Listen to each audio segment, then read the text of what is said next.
because they understand why this person is acting this way. And someone else commented, now is it good? Like you are either hurting yourself and somebody else too, but you can't say anything because you're empathetic. It's definitely not. It'll cause you problem and as well as the other person. Just like the person commented, empathy without boundary is self-destruction. Do not allow your understanding to become excuse. It will eat you whole. So once we learn these things, we can actually get good impact and make a change in the world.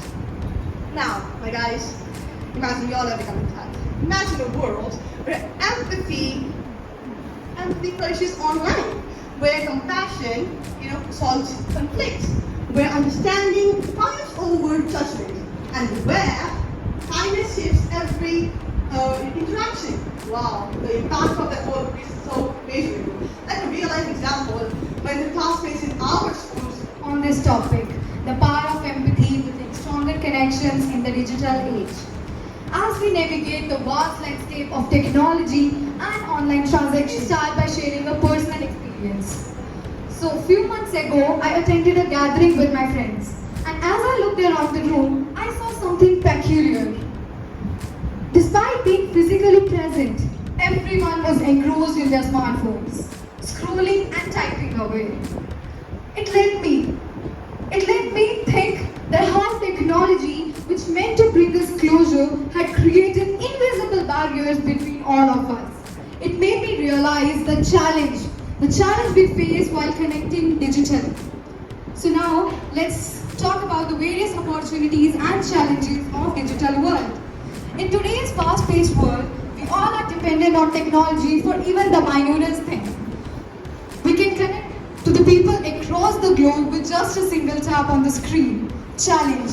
However, we are connected digitally, but we lack that emotional touch.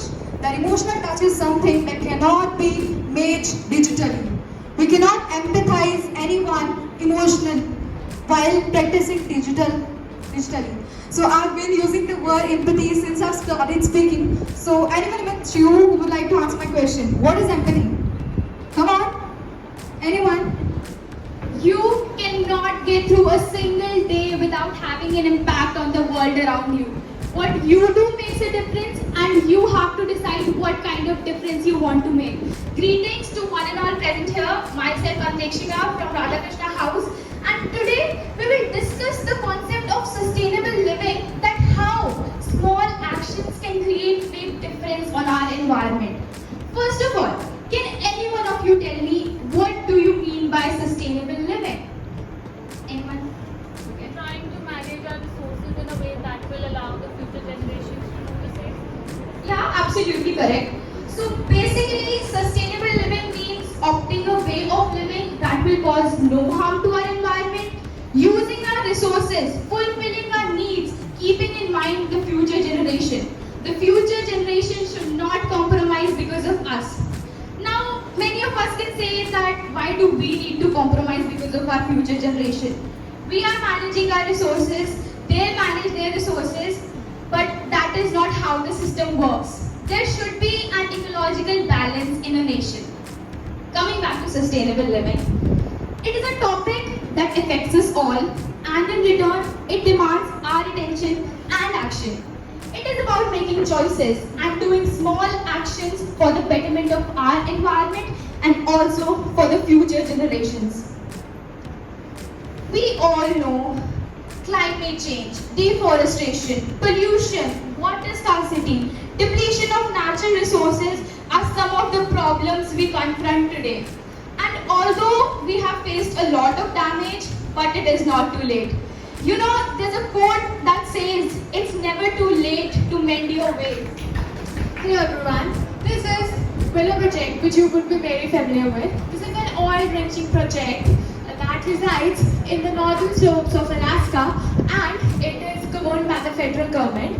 Basically, it is a project in which the US government is going to withdraw oil, and it costs $600 million already.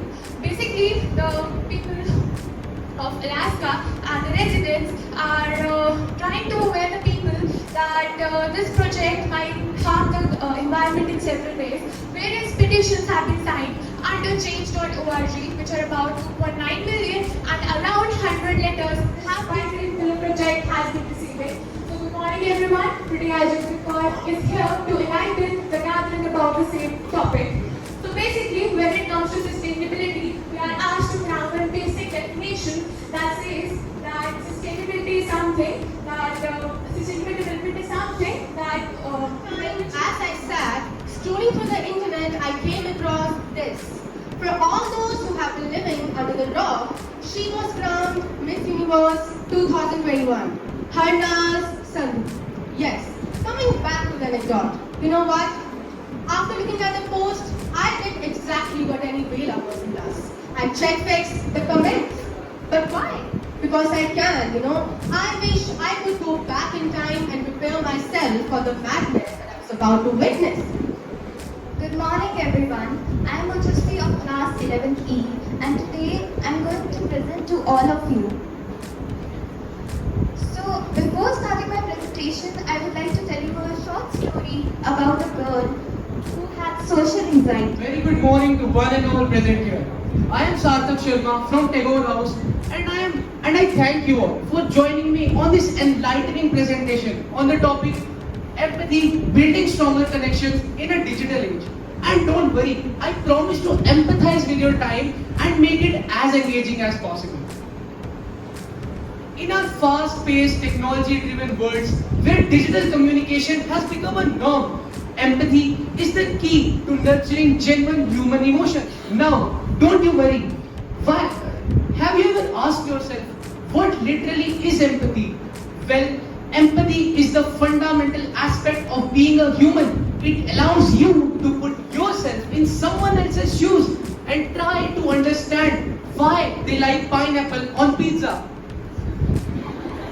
Well, in this digital age, it is very, very easy to just forget the true value of human connections.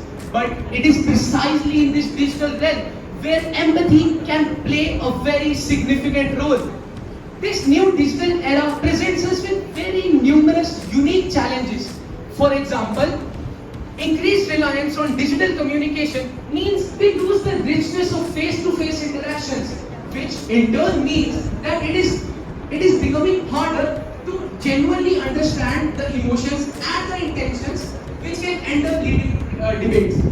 Moreover, the rise of social media can sometimes amplify negativity and make the room less for genuine empathy. We can turn these social media worlds into a place that everybody likes but absolutely intended. So next time you are just about to get caught up in a heated online debate, just step back and think it from the other person's perspective.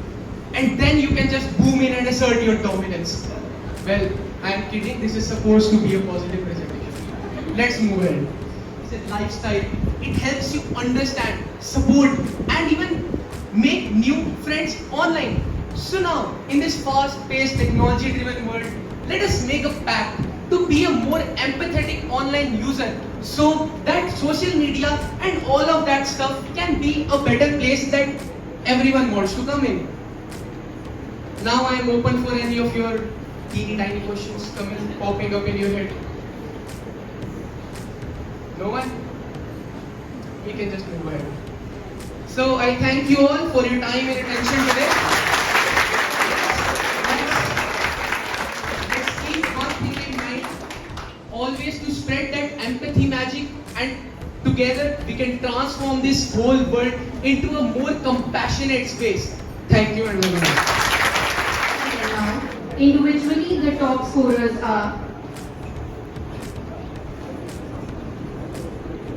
third position is backed by Vivekananda, Anshika and Antekshika from Radhakrishna House.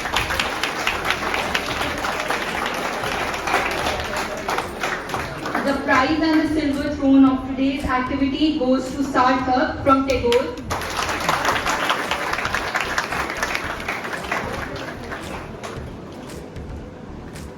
And now the presentation that won most of the hearts, the first prize, and it goes to Dia from Teresa.